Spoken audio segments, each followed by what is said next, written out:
गुजरात के मेहसाणा के वडसमा गांव में स्पिनिंग मिल में भीषण आग से 200 टन कच्चा माल जलकर खाक हो गया। गुजरात के मेहसाणा जिले के वडसमा गांव में स्थित रॉयल स्पिनिंग मिल में भीषण आग लगने की घटना सामने आई है। इस घटना ने इलाके में हड़कंप मचा दिया। आग लगने का कारण शॉर्ट सर्किट बताया जा रहा है। यह हादसा 2 दिन पहले लगी आग के बाद दूसरी बार हुआ है। रॉयल स्पिनिंग मिल में कॉटन से यान का उत्पादन किया जाता था, लेकिन आग लगने से मिल के अंदर रखा करीब 200 टन कच्चा माल जलकर खाक हो गया। आग की सूचना मिलते ही मेहसाणा और कड़ी की फायर ब्रिगेड की टीमें तुरंत मौके पर पहुंची और कड़ी मशक्कत के बाद करीब 7 घंटे में आग पर काबू पाया गया। गनीमत रही कि इस घटना में कोई हताहत नहीं हुआ, लेकिन मिल को भारी नुकसान झेलना पड़ा है। અહીંયા ઘટના એ બની હતી કે કાલેની ને પરમ દિવસે જ્યારે ફાયર થયું હતું એક વખત, ત્યારે ફાયર બ્રિગેડને બોલાવી હતી, બધું કમ્પ્લીટ કરાવીને અને આગ બુઝાવીને બધું કમ્પ્લીટ ઓકે કરાવડાવીને અને પછી સાફ સફાઈ પૂરેપૂરી કરીને પછી જતી રહી હતી। અને કાલે બીજી વખત કાલે સાંજે 7:40 ફરી વખત આગ લાગી। શું કારણથી આગ લાગવામાં આવી હતી? શોર્ટ સર્કિટના હિસાબથી લાગી હોય સાહેબ। તમારી જે કંપની છે એમાં શું બનાવવામાં આવે છે? અમે સ્પિનિંગ મિલમાં અત્યારે યાન બનાવીએ છીએ, જે રો મટીરિયલ કોટન હોય અમારી પાસે અને એમાંથી યાન બને અમારે। કેટલા ફાયર બ્રિગેડ આવ્યા? ફાયર બ્રિગેડ 4 આવ્યા હતા। અંદાજે આપણી કંપનીની અંદર કેટલું નુકસાન હશે? સાહેબ નુકસાન તો ઘણું ખાસું એવું ગયું છે, પણ અમારો જે સ્ટોક છે એ 200 ટનની ઉપર હતો ગોડાઉનમાં। કોઈ ફાયર બ્રિગેડ બોલાવવામાં આવી હતી, એમાં કેટલી ફાયર બ્રિગેડ કઈ કઈ જગ્યાએથી આવી હતી? અમારી જે ફાયર બ્રિગેડ બોલાવવામાં આવી હતી, એક કડીથી આવી હતી અને મહેસાણાથી આવી હતી। ટોટલ કેટલી ફાયર બ્રિગેડ આવી હતી? ટોટલ 3 હતી।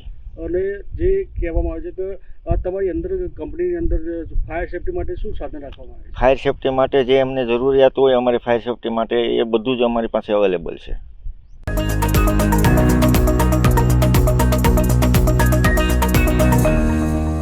प्रयागराज के संगम तट पर मंगलवार बुधवार की रात करीब 1:30 बजे भगदड़ मच गई। हादसे में 14 से अधिक लोगों की मौत की खबर है। 50 से ज्यादा श्रद्धालु घायल हैं। स्वरूप रानी अस्पताल में 14 शव पोस्टमार्टम के लिए लाए जा चुके हैं। हालांकि प्रशासन ने मौत या घायलों की संख्या को लेकर कोई जानकारी नहीं दी है। भगदड़ के बाद प्रशासन के अनुरोध पर सभी 13 अखाड़ों ने आज मौनी अमावस्या का अमृत स्नान रद्द कर दिया है। इसके बाद अखाड़ों ने बैठक की, जिसमें तय हुआ कि 11 बजे के बाद अमृत स्नान किया जाएगा। पीएम मोदी ने योगी से 4 बार फोन पर बात की और घटना की जानकारी ली। अब अफसर हेलीकॉप्टर से महाकुंभ की निगरानी कर रहे हैं। हादसे पर सीएम योगी ने कहा, हालात नियंत्रण में हैं, किसी प्रकार की अफवाह पर ध्यान न दें। प्रयागराज महाकुंभ में श्रद्धालुजनों की भारी भीड़ है। लगभग 8 से 10 करोड़ श्रद्धालु इस समय प्रयागराज के अंदर मौजूद है। कल भी 5.5 करोड़ श्रद्धालुजनों ने महाकुंभ का स्नान किया था। ये जो भारी दबाव श्रद्धालुजनों के कारण और श्रद्धालुओं के संगम नोच पर जाने के कारण वहां पर एक बना हुआ है, लेकिन पूरा प्रशासन मौके पे वहां मौजूद है। रात्रि को 1 से 2 बजे के बीच में अखाड़ा मार्ग पर, जहां पे अखाड़ों के अमृत स्नान के दृश्य से बैरिकेड्स भी किए गए थे, तो बैरिकेड्स को फांद करके आने में कुछ श्रद्धालु गंभीर रूप से घायल हुए हैं। उन्हें तत्काल हॉस्पिटल में पहुंचा करके उपचार आदि की व्यवस्था उनके लिए की गई है। उनमें से कुछ श्रद्धालु गंभीर रूप से घायल हैं। लगातार प्रशासन स्थानीय स्तर पर श्रद्धालुओं की सकुशल स्नान कराने के दृष्टि से रात्रि को कल सायंकाल 6:30-7 बजे से ही मौनी अमावस्या का मुहूर्त प्रारंभ होने के बाद से ही लगातार लगा हुआ है। Himanshu sales corporation, your trusted destination for top quality consumer electronics since 1994। TV showroom से शुरुआत करने के बाद अब गुजरात के अलग अलग शहरों में हिमांशु सेल्स के electronic super stores, TV, washing machine, fridge, water purifier, vacuum cleaner, water cooler, mixer, OTG और वाटर हीटर, डिफरेंट और अपडेटेड टेक्नोलॉजी के इलेक्ट्रॉनिक अप्लायंसेस हिमांशु सेल्स में अवेलेबल। इस दिवाली अपने घर को नए इलेक्ट्रॉनिक अप्लायंसेस से सजाने विजिट करें Himanshu sales corporation, Himanshu sales corporation, G2 silver plaza, old Padra road, Vadodara, Gujarat.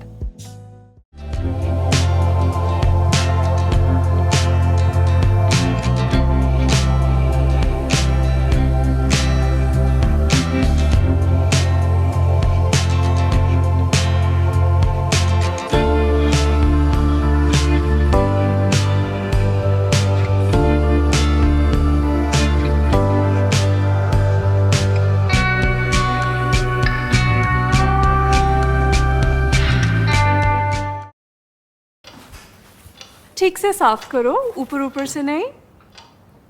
BLDC मतलब बोरिंग लुकिंग। इसको साफ करके क्या फायदा? इतनी बेइज्जती। Switch to RR signature designer BLDC fans, जो बोरिंग लुकिंग नहीं, वेरी स्टाइलिश लुकिंग है। RR सिग्नेचर फैंस, आपके काम की बात। Every new year we take a new year resolution. New year resolution का मतलब होता है upgrading your life, which means upgrading your lifestyle and upgrading your living space. And that is why the best choice is Trilogy by Courtyard.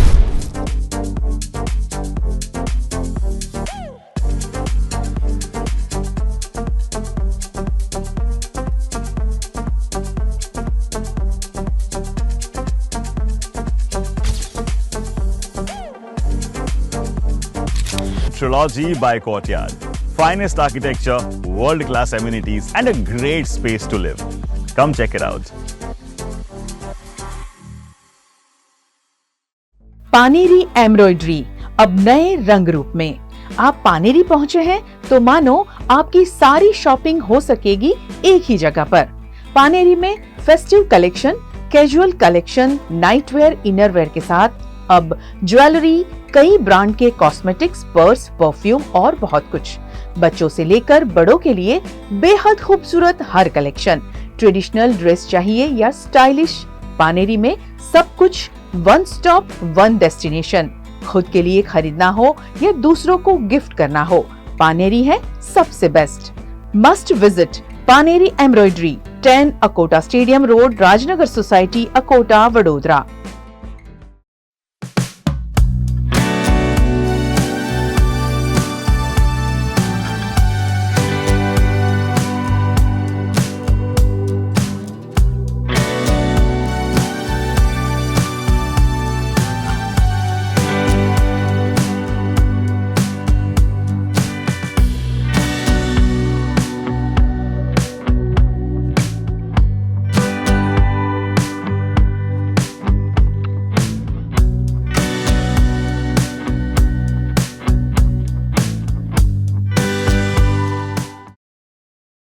Mahakumbh 2025 के चलते अयोध्या में भी श्रद्धालुओं की भारी भीड़ देखने को मिल रही है, जिसके चलते श्री राम जन्मभूमि तीर्थ क्षेत्र ट्रस्ट के महासचिव चंपत राय ने भक्तों से एक खास अपील की है।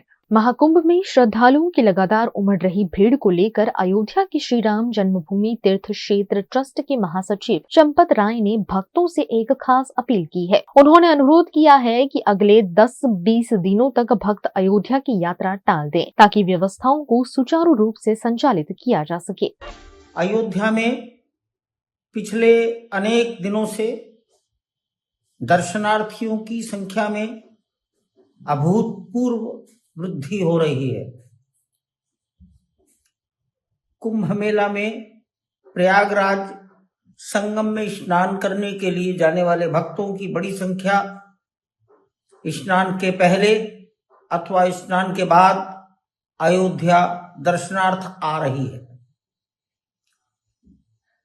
अयोध्या का आकार बहुत छोटा है, भूगोल छोटा है और इसलिए अयोध्या इतनी अधिक संख्या को सभी प्रकार की नागरिक सुविधाएं प्रदान करने में अभी समर्थ नहीं है। कुछ समय और लगेगा। मेरा निवेदन है, अयोध्या के पास पड़ोस के भक्तजन 10-15 दिन बाद भी अयोध्या आ सकते हैं, ताकि आसाम, बंगाल, उड़ीसा, मिजोरम, नागालैंड, त्रिपुरा, केरल, कर्नाटक, आंध्रा, तेलंगाना, तमिलनाडु, गुजरात, महाराष्ट्र, गोवा, मुंबई, ये जो बहुत दूर दूर के भक्तजन प्रयागराज में आए हैं, इन्हें आसानी से अयोध्या में दर्शन मिल सकेंगे और अयोध्या के पास पड़ोस का समाज, 500 किलोमीटर तक के त्रिज्या का समाज कभी भी अयोध्या आकर दर्शन कर सकता है। वहीं पुलिस प्रशासन भी तैनात नजर आ रहा है। पुलिस द्वारा भी श्रद्धालुओं से खास अपील की गई है। आप देख रहे हैं कि लगातार अयोध्या में दर्शनार्थियों की संख्या में वृद्धि हो रही है। उसका जो प्रमुख कारण है, जो प्रयागराज में माघ मेला संपन्न हो रहा है, वहाँ से काफी अधिक दर्शनार्थी वहाँ संगम स्नान करने के बाद आ रहे हैं। तो उसको देखते हुए हम लोग काफी अधिक संख्या में फोर्स लगाए हैं। आईजी साहब, एसएसपी साहब से जिले के सभी प्रशासनिक अधिकारी लगातार भ्रमणशील हैं और जो भी फोर्स उपलब्ध है उन सबको हम लोग लगा करके दर्शनार्थियों को व्यवस्थित रूप से दर्शन करा रहे हैं। साथ ही साथ सुरक्षा के व्यापक प्रबंध किए गए हैं। एटीएस है और कमांडोज हैं, बाकी अन्य जो हमारी सुरक्षा एजेंसियां हैं वो सब लगी हुई हैं कि कहीं पर भी किसी तरह की कोई दिक्कत न हो, न दर्शनार्थियों को दिक्कत हो और न सुरक्षा संबंधी कोई दिक्कत हो।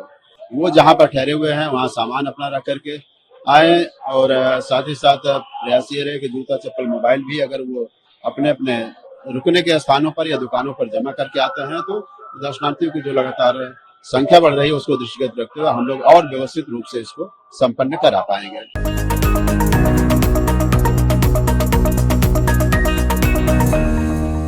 वडोदरा में चौथे वर्ग के कर्मचारियों के स्थायीकरण पर समाधान के लिए अहम बैठक का आयोजन किया गया।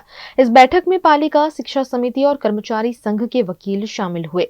लगभग 45 मिनट तक चली इस संवैधानिक बैठक में तीनों पक्षों ने अपने अपने पक्ष रखे। नगर प्राथमिक शिक्षा समिति के चौथे वर्ग के कर्मचारी लंबे समय से अपने स्थायीकरण और अन्य लाभों की मांग कर रहे हैं।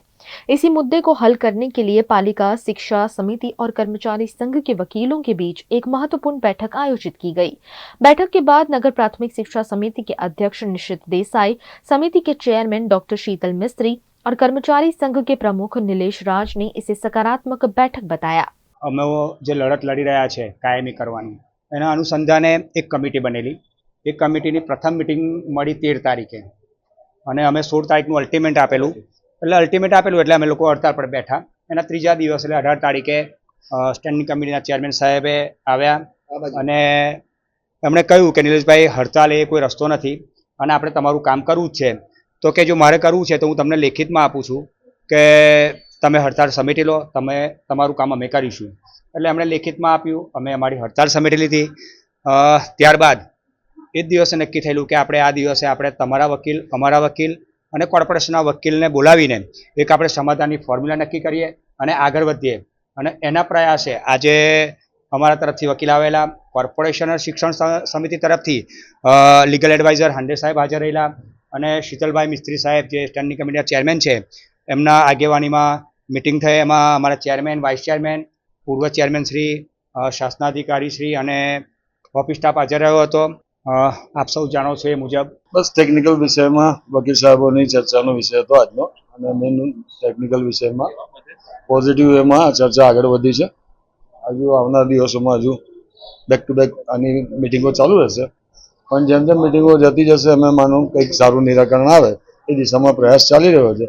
જે બી ટેકનિકલ મુદ્દા છે, કોર્ટના મુદ્દા હોય એટલે એની અંદર અમુક વિષયમાં કોર્ટના વકીલ જ નિર્ણય લઈ શકતા હોય કે કઈ રીતે આને આગળ વધવું, એના વિષયમાં અમે લોકો આજે ચર્ચા કરી છે અને સારી ચર્ચા પોઝિટિવ રહી છે। 1993 થી લગભગ 570 જેટલા વર્ગ 4ના કર્મચારીઓ શિક્ષણ સમિતિમાં પ્રોબેશન પીરિયડ અને ત્યારબાદ ક્રમશઃ કન્ટિન્યુઅસ નોકરી કરેલી છે। એ લોકો લેબર કોર્ટમાં ગયા હતા। લેબર કોર્ટનો ચુકાદો એમની તરફેણમાં આવ્યો હતો। ત્યારબાદ એ લોકો અપીલમાં હાઈકોર્ટમાં ગયા છે। સામે કોર્પોરેશન પણ અપીલમાં છે, શિક્ષણ સમિતિ પણ અપીલમાં છે અને આખો મામલો સબ જ્યુડિસ છે। ત્યારે ઘણા લાંબા સમયથી આ લોકો પોતાના લાભોથી વંચિત હોવાથી એમનામાં એક સંતોષની લાગણી ઉદ્ભવવા પામી અને અમારા પરિવારજન જેવા કે જેમણે આખી જિંદગી શિક્ષણ સમિતિમાં કામ કર્યું છે એમના માટે એક સહાનુભૂતિ અને માનવતાનો અભિગમ દાખવવા માટે જ્યારે એ લોકો સ્ટ્રાઇક પર બેઠા ત્યારે મેં એમને સમજાવ્યા હતા કે ભાઈ અમે સેટલમેન્ટ કરવું હશે તો માનવતાના ધોરણે કરવા તૈયાર છે, કારણ કે લીગલ પ્રોસેસ ઘણી લાંબી ચાલેલી હોય છે। એટલે આ સંજોગોમાં આજે એ એમના યુનિયનના જે લીડરો છે એ વત્તા શિક્ષણ સમિતિના ચેરમેન, વાઇસ ચેરમેન નિશિતભાઈ અને અંજનાબેન અને પૂર્વ ચેરમેન એવા મુનેશભાઈ પંડ્યા, એમના એકાઉન્ટ ઓફિસર, કર્મચારીઓ તરફના વકીલ અને અમારી તરફના વકીલ બધા ભેગા થઈ અને સમાધાનની ફોર્મ્યુલા સેટલમેન્ટ રીત કેવી રીતે કરી શકાય એ દિશામાં ચર્ચા વિચારણા કરી અને કોર્પોરેશન શું ભારણ પડે છે એ આવનારી મિટિંગોમાં નક્કી કરી અને કોઈક વસ્તુ ફાઇનલ થાય ત્યારબાદ સેટલમેન્ટ રીત કરી અને ઇનસાઇડ કોર્ટ સેટલમેન્ટ પોસિબલ છે કે કેમ, શું ભારણ આવે છે, આ તમામ પાસાનો વિચાર કરી અને એમની જે કમિટી બની છે એમાં આ વિચાર મૂકવામાં આવશે અને ત્યારબાદ કમિશનર સાહેબ જે નિર્ણય લે એ પ્રમાણે કોર્પોરેશન આમાં સેટલમેન્ટ કરશે.